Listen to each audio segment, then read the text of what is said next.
दोस्तों अल्लामा मोहम्मद इकबाल उस हस्ती का नाम है जिसकी अल्हामी बसीरत और अजीम मकसद ने पाकिस्तान की तहलीक की है। वो फिलोसोफर, पॉलिटिशियन और एक सूफी ग्रेट पोइटर थे जिन्होंने खुददारी का कॉन्सेप्ट दुनिया भर के मुसलमानों में दाखिल किया था, क्योंकि वो हिंदुस्तान के मुसलमानों के मुश्किल हालातों की वजह से काफी फिक्रमंद रहते थे और चाहते थे कि वो बुरे हालातों का शिकार होने की बजाय अपने हकूक के लिए लड़ें। वो मशहूर दो कौमी नजरियात के बानी भी थे जिसने पाकिस्तान की बुनियाद रखी थी। आज इस वीडियो में हम आपको अल्लामा मोहम्मद इकबाल के मुतालिक बताने जा रहे हैं कुछ ऐसे जबरदस्त हकायक जो आप लोग नहीं जानते होंगे। वीडियो को एंड तक लाजमी देखिएगा और मजीद इस तरह की नॉलेज से भरपूर वीडियोस देखने के लिए हमारे इस चैनल को सब्सक्राइब लाजमी करें और बेल आइकन को जरूर क्लिक करें। नंबर 1, दोस्तों अल्लामा मोहम्मद इकबाल 9 नवंबर 1877 को पाकिस्तान के शहर सियालकोट में पैदा हुए थे। अल्लामा इकबाल के वालिद मोहतरम शेख नूर मोहम्मद और उनकी वालिदा इमाम बीबी थी। दोस्तों अल्लामा इकबाल के वालिद शेख नूर मोहम्मद पेशा के लिहाज से दर्जी थे। इनकी हासियत बुरका कैप्स की कढ़ाई करना थी। इसी वजह से इन्होंने अल्लामा मोहम्मद इकबाल को इस पेशे में नहीं आने दिया। दोस्तों अल्लामा इकबाल के बचपन का वो घर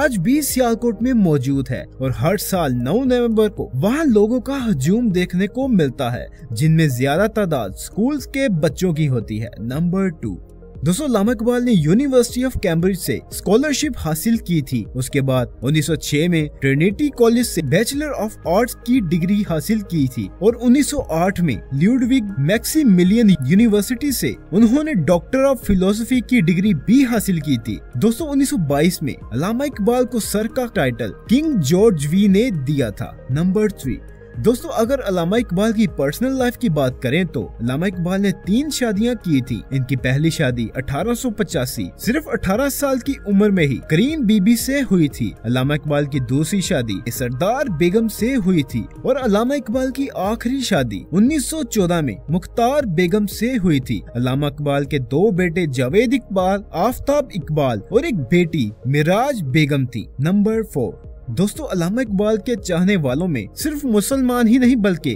गैर मुस्लिम भी शामिल हैं। इसी वजह से जर्मनी हाइडलबर्ग की एक स्ट्रीट का नाम इकबाल उल्फर रखा गया है, जो अल्लामा इकबाल के नाम से मंसूब किया गया है, क्योंकि अल्लामा इकबाल ने जर्मन जुबान सीखने के लिए हाइडलबर्ग में 6 महीने गुजारे थे और इसके अलावा अल्लामा इकबाल ने अरेबिक जुबान में शानदार नताइज हासिल करने पर इन्हें उस वक्त के मशहूर बंगाली लॉयर खान बहादुर जलालुद्दीन अहमद ने अल्लामा इकबाल को 1897 में मेडल से भी नवाजा था। नंबर 5, दोस्तों senior justice supreme court of Pakistan और हिलाल इम्तियाज याफ्ता अल्लामा इकबाल के बेटे मरहूम जावेद इकबाल 1924 में अल्लामा इकबाल और इनकी अहलिया सरदार बेगम के यहाँ पैदा हुए थे। मरहूम जावेद इकबाल 3 अक्टूबर 2015 को लाहौर में कैंसर की वजह से 90 साल की उम्र में इंतकाल कर गए थे। नंबर 6, दोस्तों पहली जंग अजीम के बाद मुसलमानों को जिस मुश्किल वक्त और आफात का सामना करना पड़ा था, इनसे वो खौफजदा हो गए थे और उस वक्त अल्लामा इकबाल ही थे जिन्होंने अपनी शायरी और अपने कलाम के जरिए इनकी रहनुमाई की थी और उस वक्त हिजरे राह और बंगे दारा जैसी किताबें लिखी थी, जिन्होंने मुसलमानों को एक नई उम्मीद और हिम्मत दी थी। नंबर 7,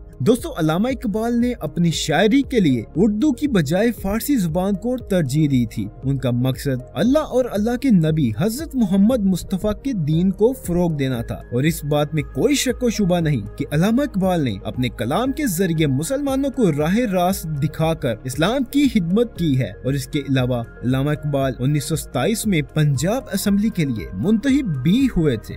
नंबर 8, दोस्तों अल्लामा इकबाल ने स्पेन की मेहमान नवाजी उस वक्त कबूल की थी जब वो इंग्लैंड थे और अल्लामा इकबाल को कॉर्डोबा स्पेन की मस्जिद में नमाज अदा करने वाले पहले मुसलमान होने का एजाज भी हासिल है। नंबर 9, दोस्तों बहुत सारे लोग नहीं जानते कि मशहूर तराना हिंदी सारे जहां से अच्छा अल्लामा इकबाल ने लिखी थी और इसके अलावा अल्लामा इकबाल पर लिखी हुई कुछ मशहूर किताबें भी हैं, जिनमें पहली the political philosophy of Mohammad Iqbal जो इकबाल सिंह 7 ने लिखी थी, दूसरी the life of poet, philosopher और पॉलिटिशियन जो जफर अंजुम ने लिखी थी और तीसरी किताब मोहम्मद इकबाल मोनोग्राफी जो डॉक्टर अब्दुल हक ने लिखी थी। नंबर 10, दोस्तों फारसी जुबान में और फिलोसफी ऑफ इस्लाम के मुतालिक अल्लामा इकबाल की शायरी की पहली किताब इसरार खुदी थी। दोस्तों अल्लामा इकबाल को 2 लक़बों से मंसूब किया गया था। इन्हें मुफक्किर पाकिस्तान और हकीमुल उम्मत जैसे लक़ब से नवाजा गया था। दोस्तों अल्लामा इकबाल ने 21 अप्रैल 1938 को लाहौर में वफात पाई थी और अल्लामा इकबाल का मज़ार लाहौर में बादशाही मस्जिद के करीब मौजूद है। दोस्तों जैसे कि हम पहले भी बता चुके हैं कि अल्लामा इकबाल से मोहब्बत करने वाले दुनिया भर में मौजूद हैं,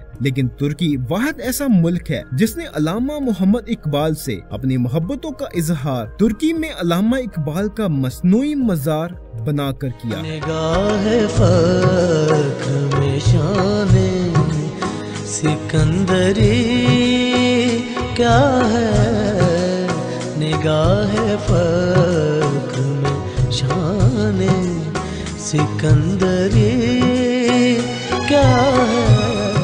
दोस्तों वीडियो पसंद आई हो तो लाइक शेयर और चैनल को सब्सक्राइब लाजमी करें। और अगर आप बानी पाकिस्तान कायद आज़म मोहम्मद अली जिन्ना के मुतालिक हैरत अंगेज फैक्ट्स जानना चाहते हैं तो राइट साइड वाली वीडियो पर क्लिक करें।